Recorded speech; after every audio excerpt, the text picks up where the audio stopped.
Assalamualaikum warahmatullahi wabarakatuh.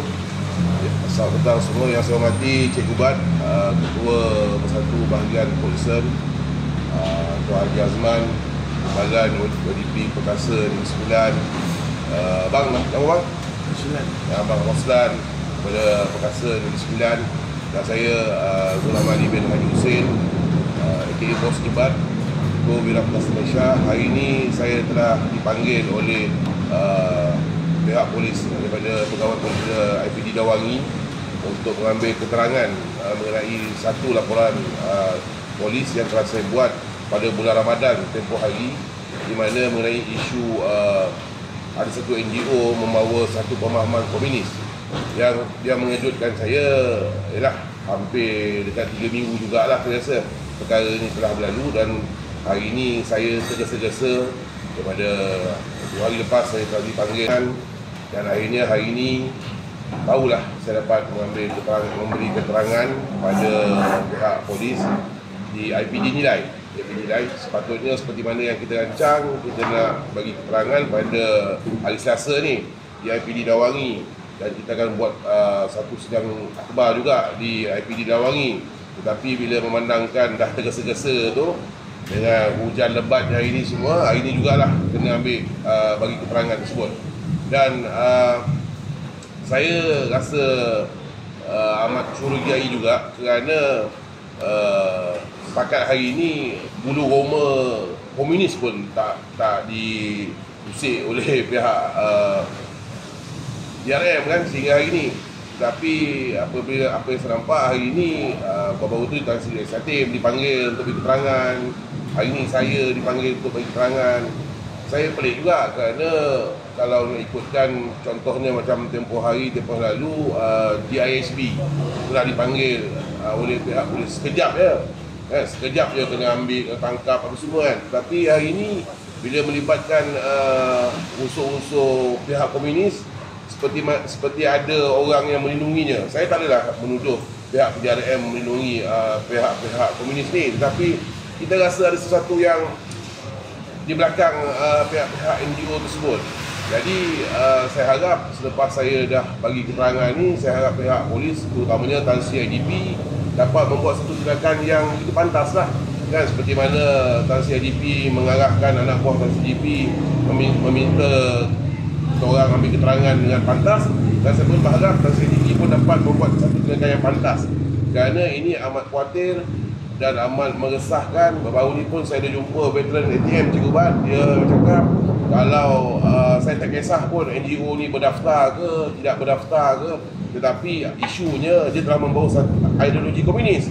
Ini yang merisaukan veteran-veteran ATM, dan saya juga menyeru pada semua anggota-anggota keselamatan di seluruh negara, dan termasuk juga yang telah bersara, kita kena bersama-sama untuk menyekat pemahaman ideologi komunis yang sedang menyerap dalam masyarakat kita ni. Ini amat cukup bahaya, kerana Malaysia memang dah mengharamkan komunis, di mana ada satu kisah dan telah didakwa di mahkamah, tak silap saya, pada tahun 2021, 10 Disember 2021, boleh cek dekat balik ni di Metro 10 Februari 2021, ada satu Cina telah ditangkap, telah didakwa di atas kerana memiliki buku komunis dan membawa ideologi komunis, dan hingga kan dia telah tidak boleh dikenakan jaminan. Dan itu sepatutnya dilakukan sekarang untuk NGO yang membawa pemahaman komunis. Tetapi hari ini masih lagi sambil lewa langsung, tak ada nak serius untuk menangkis pemahaman komunis ni. Jadi saya berharap Tan Sri IDP dapat membuat satu tindakan yang pantas, seperti mana anak buah Tan Sri IDP memanggil saya dengan pantas ni. Saya pergi laluan untuk Cepat. Cepat nak pergi merisik anak, nak urus keluarga di Johor, terpaksa bekerja balik dalam keadaan jam hujung minggu hari raya ni, hanya kerana memenuhi memenuhi permainan kamu. Tetapi komunis ini bulu roma tak diusik lagi. Bulu roma anggota keselamatan kena dengar, anggota tentera kena dengar, keluarga anggota tentera kena dengar, veteran-veteran tentera kena dengar. Segala pengorbanan kamu mempertahankan negara daripada anarki komunis ini telah menjadi sia-sia dan sampah semata-mata di kacamata rejim pemerintah hari ini. Terima kasih. Terima kasih boleh Tuan. Warahmatullahi taala wabarakatuh. Saya Jazman bin Tahir, Timbalan Jakarta 9 Universiti Indonesia. Saya menyokong report yang dibuat oleh sahabat saya dari Tubat, dan kesalan bagi saya adalah macam yang Tubat dari tahun ini lah, yang dia tidak dicesat ataupun tidak dipanggil atau direkam ketetapan, tapi yang mengadu pula. Dan kesalannya terbukti apabila Tan Sri Rais menyatakan rasa tak puas hati apabila dia sendiri ditahan 4 jam untuk direkam ketetapan. Saya nampak usaha untuk menormalisasikan fahaman komunis mula apabila Abu Chimpeng pernah dibawa masuk ke Malaysia dan ditabur di Banjaran Sijil Wangsa.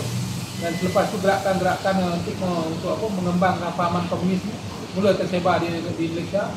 Dan yang lebih parahnya, apabila pemimpin Melayu tidak bersuara, ahli parlimen Melayu tak bersuara, semua diam demi untuk kepentingan diri dan jawatan masing-masing. Minta maaflah kalau kita cakap pasal bangsa ni, takut nanti ada pula usaha kata wah dah cakap menyentuh 3R. Ini bukan soal 3R, ini soal kepentingan agama, bangsa dan negara. Dia sebut 3R seolah-olah nak menutup mulut orang Melayu ni supaya cakap dan sentuh isu sensitif. Sedangkan kita nak bercakap isu bangsa, ini bukan isu politik. Untuk demi maruah agama, bangsa dan negara kita. Dan usaha ni pula tambah hangat kerjaan ini apabila Perdana Menteri China Hu Jintao nak masuk ke Malaysia untuk lawatan akan datang. Ini gerakan memasang bendera negara China macam dia tinggal tetap ni mother of man. Ini kita pada saya tak boleh dibiarkan. Kalau usaha macam ni cuba dihalalkan di Malaysia, gerakan akan berterusan dan perkasa akan terus mempertahankan gerakan yang macam ni untuk kita buat bahasan terus. Terima kasih. Okey, aku rasa menamatkan dan saya menyuruh buat semua warga negara Malaysia pergilah ke Muzium Balai Polis Bukit Kepong dan orang boleh tahu bagaimana komunis menindas rakyat Malaysia pada satu ketika dulu. Sekian, terima kasih.